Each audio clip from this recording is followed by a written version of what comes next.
할렐루야. 예수 그리스도 이름으로 하나님 말씀 증거하겠습니다. 우리 다 같이 하나님 말씀 에스라서 8장 15절에서 23절까지의 말씀을 다 같이 찾겠습니다. 에스라서 8장 15절에서 23절까지의 말씀을 저와 여러분이 한 절씩 교독하겠습니다. 15절. 내가 무리를 아하와로 흐르는 강가에 모으고 거기서 3일 동안 장막에 유하며 백성과 제사장들을 살핀즉 그 중에 레위 자손이 하나도 없는지라.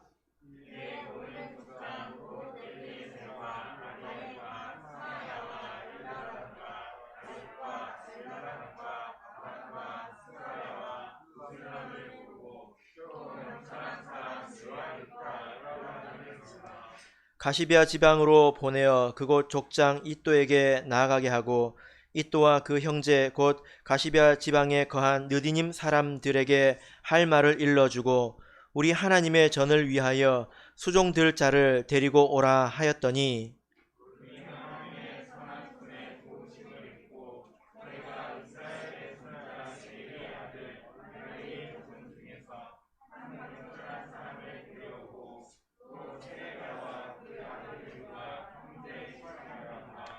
하사랴와 므라리 자손 중 여시야와 그 형제와 저의 아들들 20명을 데려오고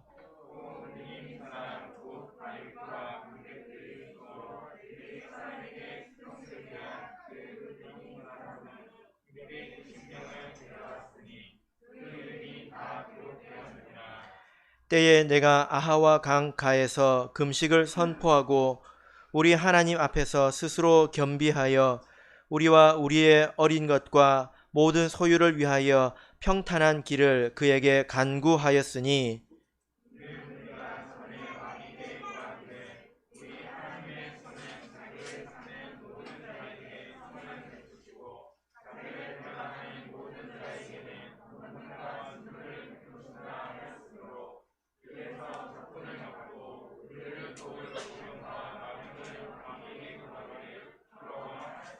같이 읽겠습니다.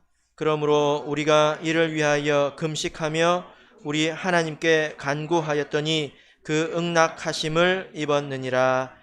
아멘. 네, 오늘 이 시간은 하나님의 선한 손의 도우심이라는 제목으로 하나님 말씀을 증거하겠습니다. 살아가면서 점점 더 강하고 또 진하게 느끼는 것이 있다면 우리는 하나님의 도우심이 필요하다라는 것입니다. 어떤 사람은 노력하기 나름이다 이렇게 말을 하지요. 그러나 조금 바꿔야 될 것 같습니다. 노력하기 나름이다 이것이 아니라 노력은 기본이다 이렇게 바꿔야 될 것 같습니다. 우리 삶은 많은 요소로 구성이 되어 있습니다. 일, 또 학업, 결혼, 자녀, 건강, 또 신앙, 또 사역 이런 여러 가지 많은 부분들로 우리 인생이 이루어져 있지 않습니까? 근데 이런 것들을 우리가 생각을 해볼 때 마치 한 손에 다 들 수 없는데 시간이 갈수록 그 위에 하나씩 뭔가가 더 얹어져 가는 그런 느낌입니다. 그러니까 무엇인가 숙제가 끝나기 전에 하나의 숙제가 더 생기는 것 같은 그런 생각이 듭니다. 학생들은 참 좋지요. 왜 좋습니까? 하나만 하면 되잖아요. 그죠? 뭡니까? 학생들이 이렇게 많은데 왜 이렇게 대답 소리가 작은지 모르겠네요. 진명이 형제인가요? 이제 수능을 앞두고 있는데 하나만 하면 되잖아. 얼마나 쉬워. 하나만 하면 되니까 손은 두 개인데 하나만 하면 되잖아요. 쉽죠? 예. 아니요. 아니요. 저렇게 크게 대답하는 거 처음입니다. 근데 저 말이 맞습니다. 우리가 내 손에 하나만 들려져 있다고 하더라도 이것 하나가 쉽지 않습니다. 근데 이것 하나를 제대로 못 하는데 어느 날 보면 내가 컸다는 이유로 하나가 더 생기게 되죠. 그죠? 그럼 두 개를 내가 감당할 수 없는데 조금 더 나이를 먹었다는 이유로 또 하나가 더 생기게 됩니다. 그래서 어느 것 하나 덜 중요한 것이 없는데 그 중에 하나도 제대로 하기 힘든 것이 우리가 사는 것이다. 이런 생각이 듭니다. 마치 오늘 참 날씨가 춥지 않습니까? 예, 이런 그 추운 가을날 아주 얇고 또 짧은 담요 하나로 밤을 지새야 되는 것 같은 그런 생각이 듭니다. 위를 덮으면 어떻습니까? 아래가 시렵죠? 예, 아래를 덮으면 위가 시렵죠? 예, 이렇게 이야기하니까 보윤이가 웅크려서 자면 된대요. 참 기가 막히더라고요. 예. 사실 이 이불이 그렇게 두껍지가 않아서 덮어도 또 따뜻하지도 않습니다. 이렇게 우리가 겨울을 나야 되는 것처럼 우리 인생이라는 것이 아주 분주하게 또 바쁘게 움직여야 되는 것 아닌가 이런 생각이 듭니다. 그래서 우리가 나름대로 열심히 노력을 하지만 하나님의 도우심이 모든 분야에서 다 필요하죠? 그렇죠? 예. 자, 우리 전도서 9장 1절을 보겠습니다. 전도서 9장 1절.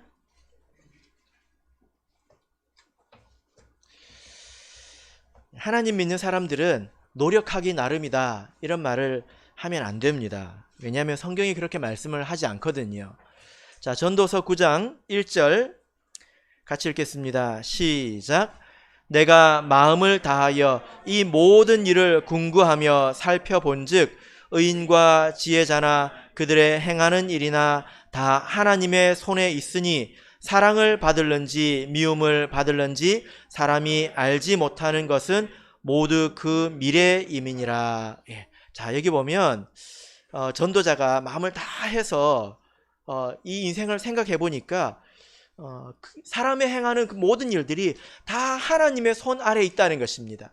노력하기 나름이 아니라 노력은 기본이고 하나님의 손이 그를 도우시느냐 마느냐 이것에 따라서 그의 인생이 좌우된다.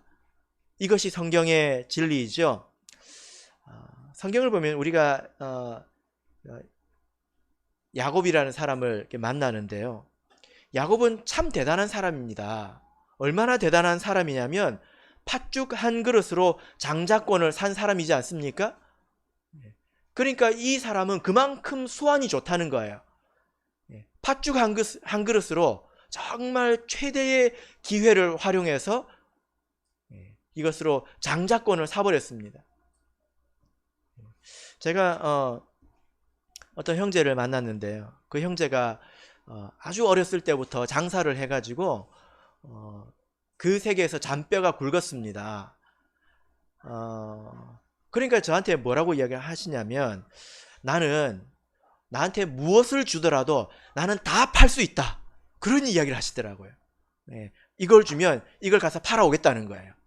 예, 그런 그 수완을 자기가 익혔다 이런 이야기를 했습니다. 그래봤자 야곱만 하겠습니까? 팥죽 한 그릇으로 장자권을 샀지 않습니까? 대단한 사람이지요. 제가 오늘 마치고 팥죽을 한 그릇씩 다 나눠드릴 테니까 장자권을 받았다고 생각하시길 바랍니다. 알아서 팔아보시길 바랍니다. 대단한 사람입니다. 그런데 이 야곱이라는 사람이 살아가는 인생은 어땠습니까? 스스로 말할 때 참 험악했다 이렇게 말하지 않았습니까? 그때 자신의 그 어머니가 외삼촌 라반의 집에 보냈습니다. 그런데 세상에 하나님께서 그런 사람을 만나게 하신 거죠. 그런 사람을 만나서 연단을 하신 것입니다. 뛰는 놈 위에 나는 놈이 있고 나는 놈 위에 붙어가는 놈이 있대요. 그런데 야곱 위에 라반이 있었던 것입니다. 야곱이 상상이나 할 수 있었을까요? 자, 창세기 31장을 보겠습니다. 세상에 팥죽 한 그릇으로 장자권을 샀던 야곱 같은 사람 위에 이런 사람이 있었습니다. 창세기 31장 41절 보겠습니다. 창세기 31장 41절 자, 읽겠습니다. 시작.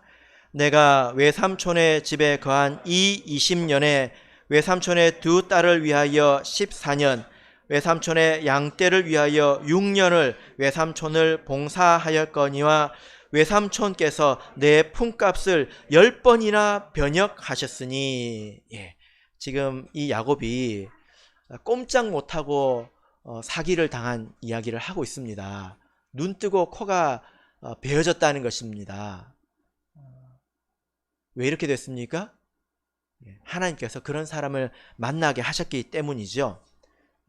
야곱 같은 사람이라고 할지라도, 수완이 아무리 좋다 하더라도 그 사람의 삶은 하나님의 손에 좌우되는 것입니다. 그러나 정반대의 경우도 우리가 성경에서 볼 수 있지 않습니까? 정말 어렵고 안 될 것 같은 상황에서도 잘 되는 경우가 있습니다. 바로 다윗의 경우가 그렇죠.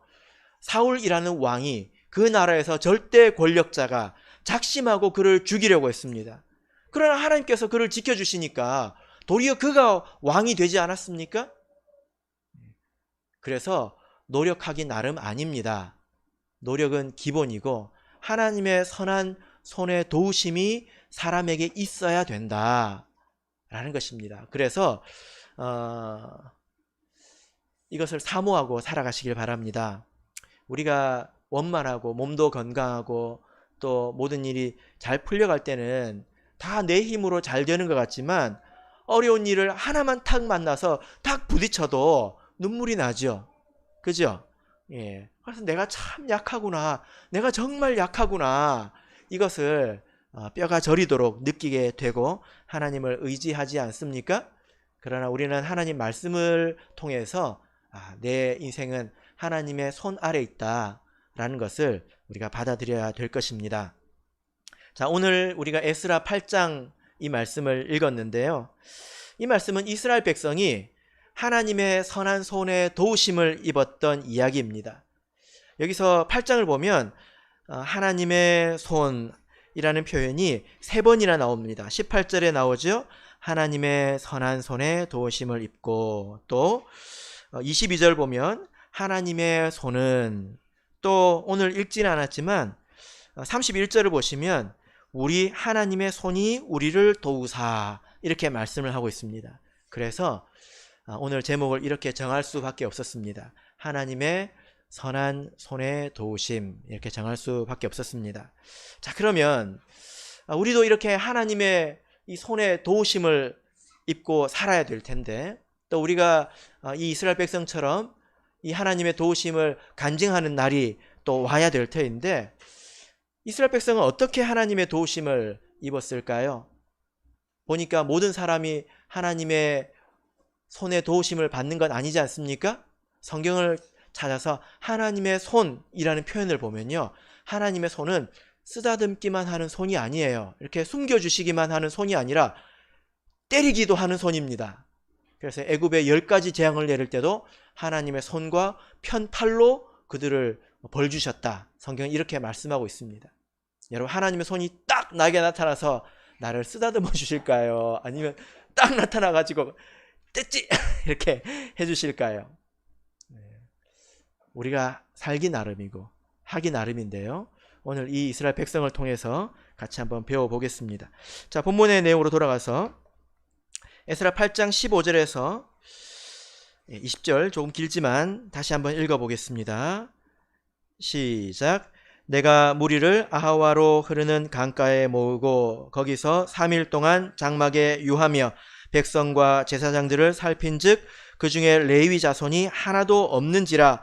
이에 모든 족장 곧 엘리에셀과 아리엘과 스마야와 엘라단과 야립과 엘라단과 나단과 스가랴와 무술람을 부르고 또 명철한 사람 요야립과 엘라단을 불러 가시비아 지방으로 보내어 그곳 족장 이또에게 나아가게 하고, 이또와 그 형제 곧 가시비아 지방에 거한 느디님 사람에게 할 말을 일러주고 우리 하나님의 전을 위하여 수종 들 자를 데리고 오라 하였더니, 우리 하나님의 선한 손에 도우심을 입고 저희가 이스라엘 손자 레위의 아들 말리의 자손 중에서 한 명철한 사람을 데려오고 또 세레바와 그 아들들과 형제 18명과 하사랴와 므라리 자손 중 여사야와 그 형제와 저의 아들들 20명을 데려오고 또 느디님 사람 곧 다윗과 방백들이 주어 레위 사람에게 수종들게 한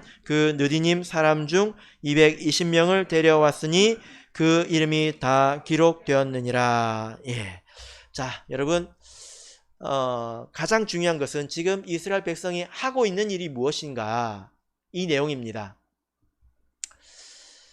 지금 이스라엘 백성은 하나님의 뜻을 따라서 예루살렘으로 복귀하는 그런 일을 하고 있습니다. 그래서 7장을 보시면, 7장부터 보시면 이스라엘 백성이 포로로 끌려갔다가 세 번에 걸쳐서 복귀하게 되는데, 첫 번째는 스룹바벨을 지도자로 해서 돌아왔죠. 이제 7장부터는 에스라 선지자가 리더가 되어서 백성을 이끌고 돌아오는 그런 장면입니다. 그러니까 이스라엘 백성은 철저히 하나님의 뜻에 합당한 일을 지금 하고 있다는 것입니다.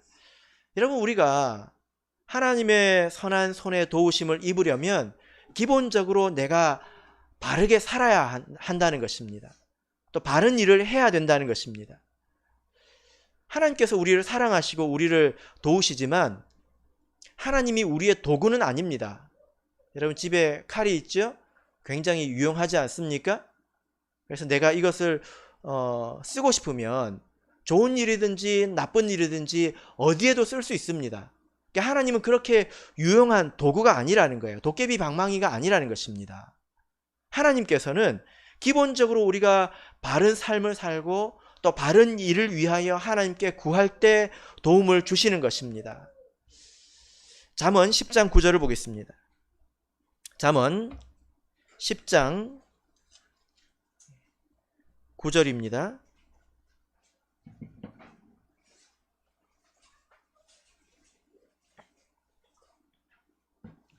잠언 10장 9절.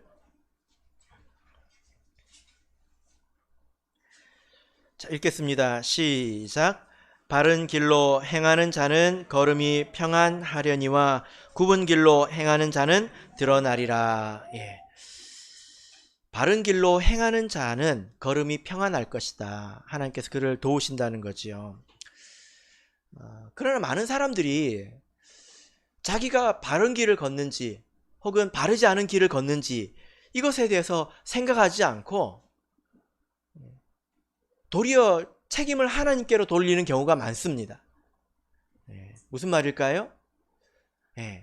이렇게 생각하는 거죠. 하나님께서는 나같이 미약하고 또 믿음이 약한 사람 잘 돌아보시지 않는다. 하나님께서는 나 같은 사람도 기억하실까? 이렇게 생각하는 것입니다. 하나님께서 나 같은 사람도 기억하실까요? 당연하죠. 하나님께서 강한 자와 약한 자가 있다면 누구를 도우시겠습니까? 약한 자를 도우시지 않겠습니까?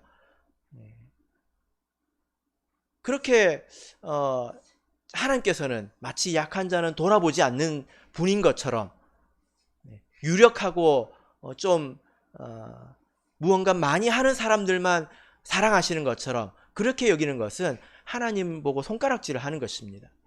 도리어 자기가 내가 지금 하나님께 바른 삶을 살고 있는가, 바르게 생활하고 있는가, 바른 일을 구하고 있는가, 이것을 생각해야 될 때에 하나님께서 나를 돌아보시지 않고 하나님의 손이 마치 짧은 것처럼 그렇게 생각을 한다는 것입니다.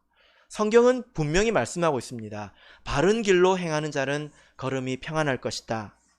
또 이렇게 말씀하시죠. 야고보서 4장 3절은 구하여도 받지 못함은 정욕으로 쓰려고 잘못 구함이니라. 그러므로 여러분, 하나님을 의심하지 마십시오. 내가 지금 어떤 길에 서 있는가, 그리고 내가 지금 하나님께 무엇을 구하는가, 그리고 하나님께 구하시기를 바랍니다.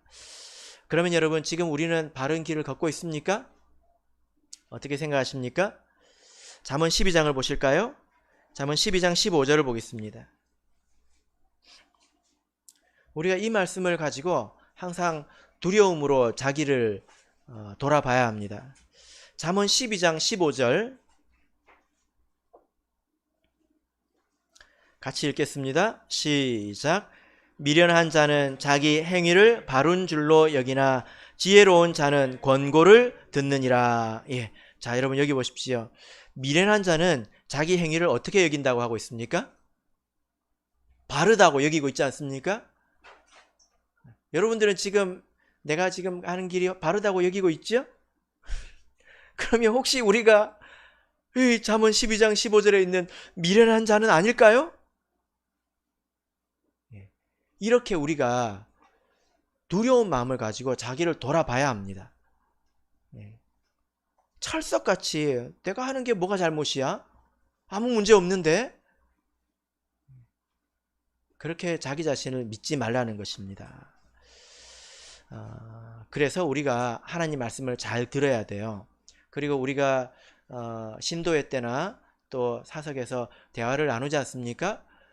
이제 내 생각을 이야기할 때 다른 사람이 나에 대해서 하는 이야기를 귀담아 들어야 합니다. 왜냐면요, 여러분들도 다른 사람에게 함부로 말하지 않죠? 그죠? 그래요, 안 그래요? 여러분 함부로 말하십니까? 아마 다른 사람에게 뭔가를 말하려면 기도하실걸요? 다른 사람도 나한테 그렇게 이야기하는 것입니다. 누군가가 나에 대해서 이야기를 하면 귀를 쫑긋 세우고 들어야 합니다. 그래서 자기를 돌아봐야 합니다. 철이 철을 날카롭게 한다고 하지 않습니까? 잠언에 그 말씀이 있죠. 그런 것처럼 내가 다른 사람을 통해서 자신을 돌아봐야 된다는 거예요. 그래서 바른 길 가운데서 하나님의 도우심을 구하시길 바랍니다. 자, 우리 이제 에스라서 본문으로 돌아와서요. 자, 지금 에스라를 리더로 해서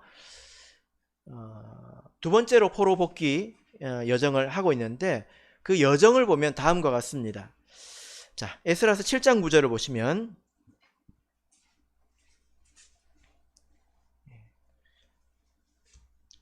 에스라서 7장 9절 자, 같이 읽어보겠습니다. 시작. 정월 초하루에 바벨론에서 길을 떠났고 하나님의 선한 손의 도우심을 입어 5월 초하루에 예루살렘에 이르니라. 예. 자, 전체 여정을 보면 정월 초하루, 그러니까 1월 1일에 출발해서 며칠에 도착했습니까? 5월 초하루, 5월 1일에 도착했습니다. 그러니까 총 여정이 4개월이 걸렸다는 거죠. 그죠? 그런데 8장 31절을 보시면 8장 31절을 보시면 정월 12일에 우리가 아하와 강을 떠나 라고 말하고 있습니다. 그죠? 실제로 출행한 것, 발을 뗀 것은 정월 12일입니다. 그럼 자, 이 12일 동안 어떤 일이 있었던 것일까요? 자, 15절을 보시면 8장 15절을 보시면 내가 무리를 아하와로 흐르는 강가에 모으고 거기서 3일 동안 장막에 유하며 백성과 제사장들을 살핀즉 3일 동안 백성과 제사장들을 살펴봤다는 것입니다. 이것은 돌아가는 사람의 수를 세어보았고 그들이 어떠한지를 살펴봤다는 거죠. 그래서 3일 동안 대체적으로 한 일이 인구조사일 텐데 그 명단이 1절부터 14절에 있습니다. 그래서 돌아가는 그 인원의 수가 1773명인데요. 더해보면 이제 이것은 가족을 제외한 수이기 때문에 대략 4배 정도를 하면 9,000명 규모의 인원이 됩니다. 그러니까 10,000명 가까운 사람이 이제 1,500km 정도 되는 길을 이제 돌아가는 것입니다. 근데 이렇게 조사해 보니까 3일 동안 조사해 보니까 하나의 문제가 있었습니다. 그 문제가 무엇이었을까요? 그 9,000명, 10,000명 가까운 사람 중에 레위인이 없다는 거였어요. 레위인이 없다는 것이었습니다. 여러분, 이것은 큰 문제예요. 왜냐하면은 지금 돌아가서 성전에서 하나님을 열심히 섬기는 것이 그 목표이지 않습니까? 성전에서 하나님을 섬기려면 제사장도 필요하지만 레위인도 필요하거든요. 그죠? 근데 레위인이 없으면 가서 섬기는데 큰 지장이 있잖아요. 그래가지고 레위인을 찾기 시작합니다. 그래서 12일까지 3일을 지났으니까 10일까지 총 며칠이 남았습니까? 9일입니다. 9일 동안 이제 최선을 다해서 레위인을 찾고 있는 그 내용이 16절부터 18절까지 내용입니다. 자, 여러분 한번 이렇게 생각을 해보십시오. 이게 쉬운 일이겠습니까? 어려운 일이겠습니까? 여러분들이 저기 천안광장에 모여가지고, 천안광장이 있습니까? 광장에 모여가지고 이민을 가려고 다 짐을 쌌어요. 근데 레위인이 없는 거예요. 여러분은 짐을 다 싸고 있는데, 그래서 레위인 집을 방문해가지고 너 이민 갈래? 너 이민 갈래? 그러면 나 갈게. 무슨 집 앞에 소풍 가는 것도 아니고, 집도 팔고 재산도 팔고 다 팔아서 다 싸가지고, 그것도 이민을 가고 말고 하는 것은 얼마나 큰 결정입니까? 근데 너 이민 갈래? 이민 갈래? 지금 이런 상황이에요. 이 일을 며칠 동안 했다고요? 9일 동안 한 것입니다. 여러분, 이게 이민 가는 게 쉬운 일입니까? 이게 아주 어려운 일이잖아요. 그 일을 9일 동안 했다는 것인데, 아무리 레위인이라고 할지라도 그 선택은 어렵습니다. 그러나 그 가운데 하나님의 도움의 손길이 있었다라고 성경은 말씀하고 있습니다.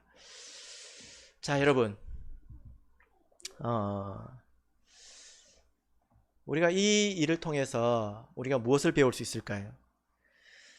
여러분, 우리가 성경을 보고 또 하나님의 말씀을 들으면 우리 삶에 중요한 것이 무엇인지 이미 다 알고 있습니다.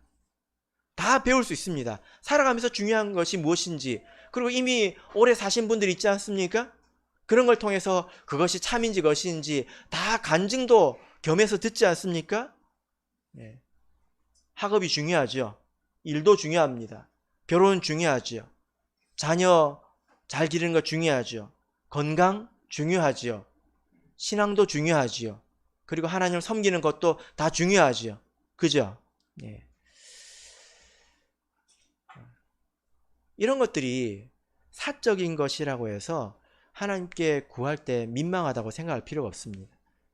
내가 하나님께 드려진 사람이라면 내가 평안하고 하나님을 잘 섬길 수 있는 것이 당연히 좋지 않습니까?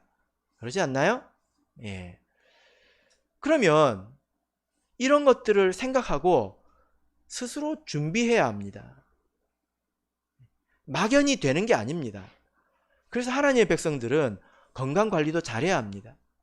그죠? 네. 건강관리도 잘하면서 자기가 스스로를 챙기면서 하나님께 구해야죠. 또 학업도 일도 열심히 해야 합니다. 누구보다 열심히 해야 합니다. 그리고 말씀 듣고 기도하고 이런 것들도 다 기본이지 않습니까? 그런데 실제로 준비는 하나도 없이 이거 잘 됐으면 좋겠다, 저거 잘 됐으면 좋겠다, 욕심만 부린다고 해서 되는 일이 아니라는 거예요. 이스라엘 백성이 이렇게 고토로 돌아가서 하나님의 전에서 섬기는 것이 지극히 합당한 하나님의 뜻이지만 가만히 앉아 있는다고 해서 이 일이 되냔 말이에요. 이스라엘 백성이 얼마나 이 일을 열심히 준비했고 최선을 다해서 예비했는지 생각해 보시길 바랍니다. 아마 이 가운데 우리 청년들은 이제 나도 빨리 믿음 안에서 결혼해서 빨리 가정을 꾸렸으면 좋겠다, 이런 생각을 하는 청년들이 있을 텐데요. 그죠? 그게 나쁜 겁니까? 정말 좋은 것이지. 근데 염려만 하지 말고 자기가 그런 사람이 되도록 준비해야 된다는 거예요. 그렇게 하시길 바랍니다. 그런데 그렇게 해도요, 한계를 느낀다는 거예요. 아무리 건강을 관리해도 타고난 것이 허약한 사람들은 다른 사람 반도 못 됩니다. 그렇지 않습니까? 내가 열심히 공부를 해도 타고난 머리가 똑똑하지 않으면 효율이 떨어지는 것이 당연하죠. 내가 노력을 한다고 해도 다 되는 건 아니라는 거예요. 어려움을 겪는다는 것입니다. 어떤 부분이든지, 말씀을 배우는 것이든 하나님을 섬기는 것이든 어떤 일이든지 벽을 느끼게 됩니다. 그러나 이렇게 스스로 예비하고 준비하는 사람을 하나님께서 도우시지, 가만히 앉아있는 사람을 하나님은 돕지 않으신다라는 것입니다. 우리 하나님께서 여호와 이레의 하나님이시지 않습니까? 미리 준비하시는 하나님이시죠? 우리는 그 하나님의 자녀니까 우리도 준비하는 자녀가 되어야 합니다. 여호와의 일에 하나님 언제 나타나셨습니까? 언제 나타나셨습니까? 아브라함이 이삭을 데리고 모리아 산에서 번제를 드릴 때, 그죠? 그때 아브라함이 준비를 했나요, 안 했나요? 네. 나무, 불, 제물, 제사를 드리기에 부족함 없이 준비했죠. 그렇게 부족함 없이 준비했을 때 여호와의 일에 하나님께서 나타나셨다는 것입니다. 성경을 보면 하나님께서는 준비하고 예비하는 자를 칭찬하십니다. 우리가 잠언 지난 시간에 배웠죠. 게으른 자여 누구한테 가서 배워라? 개미한테 가서 배워라. 먹을 것을 여름 동안에 예비하며 추수 때의 양식을 모으느니라. 개미한테 가서 배워라. 무엇을 배우라는 것입니까? 예비하는 것을 배우라는 것입니다. 마태복음 25장 10절을 보겠습니다. 마태복음 25장 10절. 우리의 구원도 마찬가지입니다. 어떤 사람이 천국에 들어갈까요? 어떤 사람이 천국 문을 통과할까요? 마태복음 25장 10절.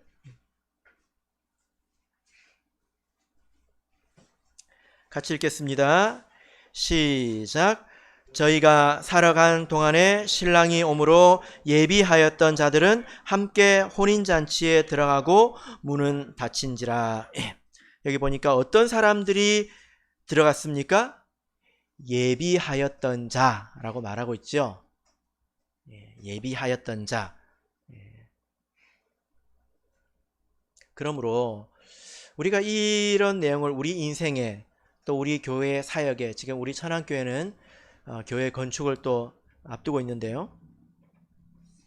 우리가 아무리 옳은 길을 가고 있다 하더라도 그 일 가운데 내 스스로의 노력이 필요하다는 것입니다. 섬세하고 지혜로운 그런 노력이 필요합니다. 그러나 여러분께서 마르다처럼 분주하지는 마시길 바랍니다. 성경을 보면 누가복음 10장 40절에 이렇게 말씀하거든요. 마르다는 준비하는 일이 많아 마음이 분주한지라. 그러니까 참 우리가 말씀에 깨어 있어야 돼요. 내가 이걸 정말로 준비해야 되는 일인지 아닌지 누가 알려줍니까? 어떤 사람은 준비를 너무 많이 해가지고 책망받고 어떤 사람은 준비를 해가지고 칭찬받는단 말이에요. 그래서 우리가 말씀에 깨어 있어야 합니다. 무엇을 내가 참으로 준비해야 되는지, 또 어떤 것은 쓸모없는 것인지, 도리어 분주한 것인지, 우리가 말씀을 통해서 지혜를 얻어야 합니다. 이렇게 철저히 준비하셔서 준비하시는 하나님을 만나시기를 바랍니다. 자, 본문으로 돌아가서 에스라서 8장 21절에서 23절을 보겠습니다.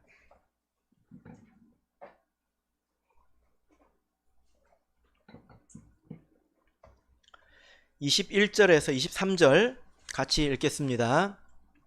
시작.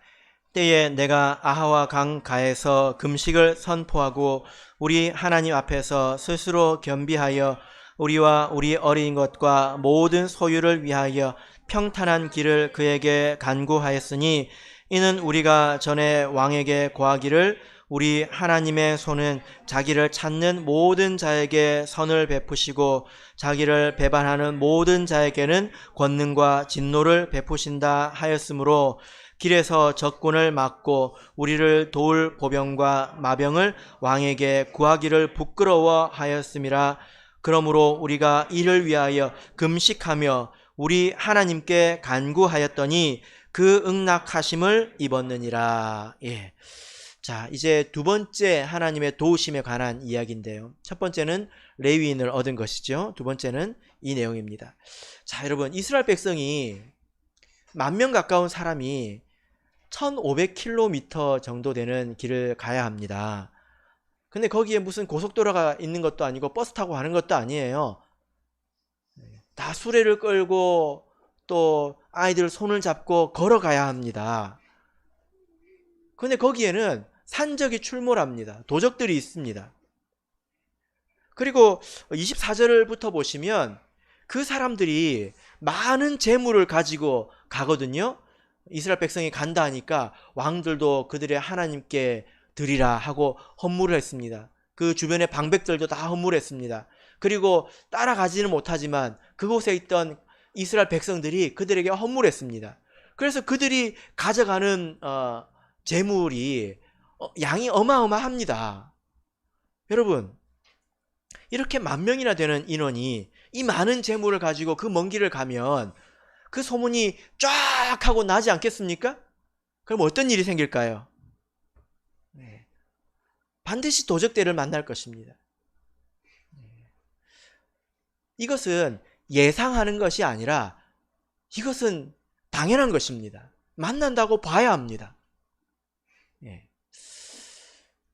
그런데 22절에서 에스라가 난처했던 것이 뭐냐면 왕에게 이제 왕이 대단한 호의를 입었잖아요. 호의를 입고 지금 가거든요. 근데 왕에게 왕이시여 우리가 먼 길을 갈 때 우리를 지켜줄 군사들을 좀 붙여주십시오. 이 말을 못했다는 거예요.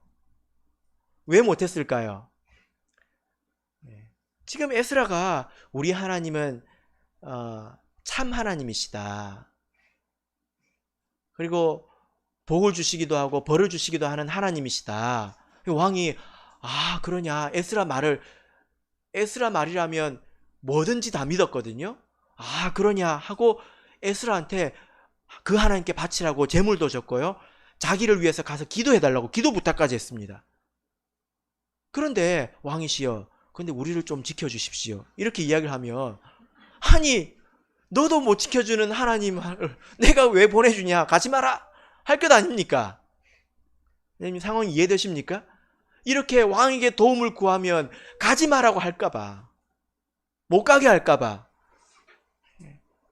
그렇게 왕에게 도움을 못 구했습니다. 그런데 또 가면서 여러분 아이 손잡고 가면서 누가 도적이 나오면 싸울 수 있습니까? 정말 앞으로도 뒤로도 못 가는 상황인 거예요. 그래서 에스라는 믿음으로 가기로 결정합니다. 인간적으로 도저히 극복해낼 수 있는 그 방법이 없었을 때 에스라가 말씀을 통해서 한 가지 길을 찾았죠. 그 길이 무엇입니까? 하나님 앞에 금식 기도하는 것이었습니다. 자, 여기 21절을 보면 우리 하나님 앞에서 스스로 겸비하여 이렇게 말씀하고 있는데 여기서 스스로 겸비한다는 것은 스스로를 괴롭게 한다는 뜻입니다. 스스로를 괴롭게 한다. 원래 이 표현은 레위기 16장 29절에서 보면 이게 본래 속죄일에 1년에 한 번 그 민족의 죄를 속하는 대속죄일이 있지 않습니까? 그날 하나님께서 자기를 괴롭게 하라고 하셨거든요. 그 마음을 죄로 인해서 마음을 애통하게 하라는 거죠. 그죠? 근데 이것이 이후에 금식과 연결이 되어서 금식을 하게 되면 당연히 몸이 괴롭지요. 믿음이 좋으면 금식해도 안 괴롭다. 그렇지 않습니다. 금식은 본래 괴로운 것입니다. 근데 몸만 괴롭고 마음이 편하면 그것은 금식이 아니고 굼식이라고 합니다. 굼식. 배를 굽는 것.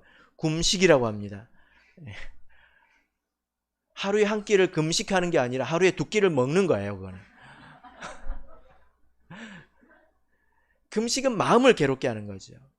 그죠? 그래서 하나님께서 기뻐하시는 금식을 했다는 것입니다.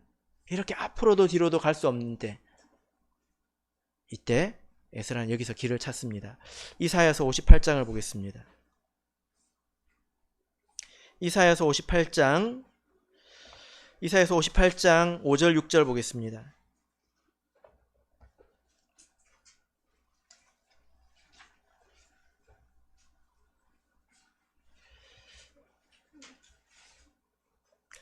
이사야서 58장 5절 6절 같이 읽겠습니다. 시작. 이것이 어찌 나의 기뻐하는 금식이 되겠으며 이것이 어찌 사람이 그 마음을 괴롭게 하는 날이 되겠느냐. 그 머리를 갈대같이 숙이고 굵은 배와 재를 펴는 것을 어찌 금식이라 하겠으며 여호와께 연락될 날이라 하겠느냐. 나의 기뻐하는 금식은 흉악의 결박을 풀어주며 멍에의 줄을 끌어주며 압제 당하는 자를 자유케 하며 모든 멍에를 꺾는 것이 아니겠느냐. 예. 하나님께서 기뻐하는 금식에는 능력이 있습니다. 꼭 금식해야 되냐? 이렇게 물으신다면 믿어지면 하시라고 제가 말씀을 드리고 싶습니다. 꼭 기도하면 안 돼요? 꼭 금식해야 돼요? 그러신다면 이 말씀이 믿어지면 하시라고 말씀을 드리고 싶습니다.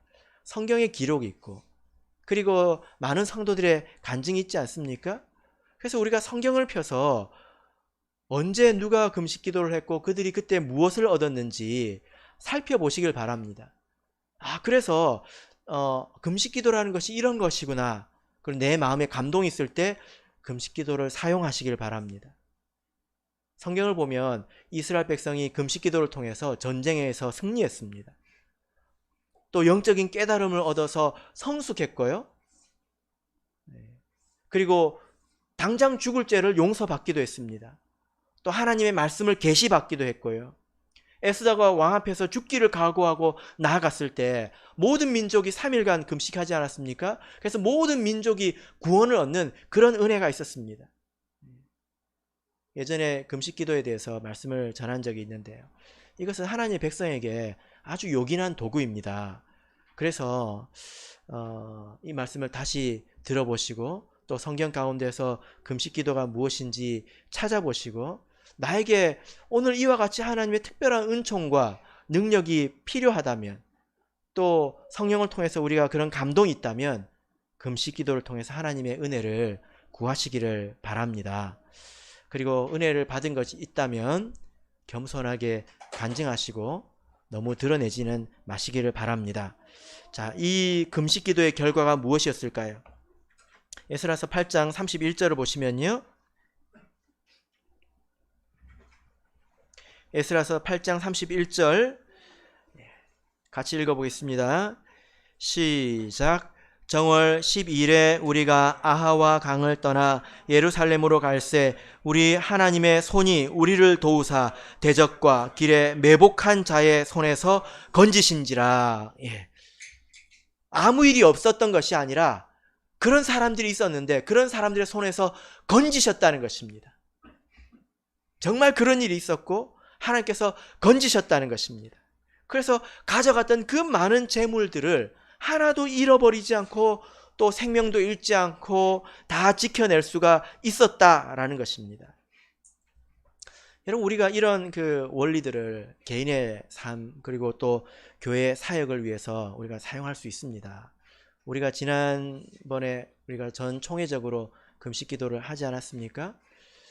그리고 그때 이후로 어떤 교회는 매주 안식일에 또 매월 안식일에 이렇게 전으로 금식을 하시는 분들이 계십니다. 여러분들께서는 어떤 은혜를 받으셨습니까? 그런 일들은 그냥 넘어가지 않습니다. 우리가 천안교회는 건축을 지금 앞두고 있죠. 건축에서 가장 요긴한 것은 돈입니다. 그러나 돈으로 다 해결되지 않습니다. 여기에는 하나님의 도우심이 절대적으로 필요합니다. 그래서 우리가 이 교회 건축이라는 문제를 앞두고 우리 교회도 이제 금식 기도를 할 텐데요. 매월 한 주를 선택해서 안식일 오전에 우리 성도님들과 같이 금식 기도를 하려고 합니다. 그리고 예배 후에 우리가 교회 건축을 위해서 이제 20분간 합심해서 기도하려고 합니다. 그 기도를 통해서 하나님께서 우리에게 돈으로 해결할 수 없는 문제 그리고 돈 이상의 은혜를 우리에게 베풀어 주셔서 아주 평탄하게 그 일이 되도록 우리를 인도해 주실 것입니다. 그러므로 이 금식 기도에 대해서 여러분 더 관심을 가지시고 이것을 하나님 앞에서 활용해 보시기를 바랍니다. 말씀의 결론 맺겠습니다. 세상에 있는 사람들은 지금도 즐겁게 살아가고 있습니다. 그러나 그들에게는 결국엔 누구도 도와줄 수 없는 절벽 같은 때가 있습니다. 인생을 살아가면서 또 마지막 죽음의 순간에 그들은 누구도 도와줄 수 없는 절벽 같은 때, 절망의 때를 만나지 않습니까? 근데 우리 그리스도인은 마음이 참 평안합니다. 왜냐하면 우리를 도우시는 하나님의 선한 손이 있기 때문이죠. 그죠? 여러분의 도움은 어디서 옵니까? 우리의 도움은 천지를 지으신 여호와 하나님께로서 오는 것 아니겠습니까? 그래서 우리가 사방으로 길이 막혀도 우리가 답답하게 여기지 않습니다. 하나님이 있으니까요. 마지막 죽음의 순간에서도 우리는 도리어 기뻐할 수 있습니다. 하나님이 있으니까요. 그러므로 이 인생을 살아가실 때 오늘 이 이스라엘 백성처럼 하나님의 도우심을 입어서 형통하고 바르고 또 은혜롭게 살아가시기를 예수 그리스도 이름으로 축복합니다.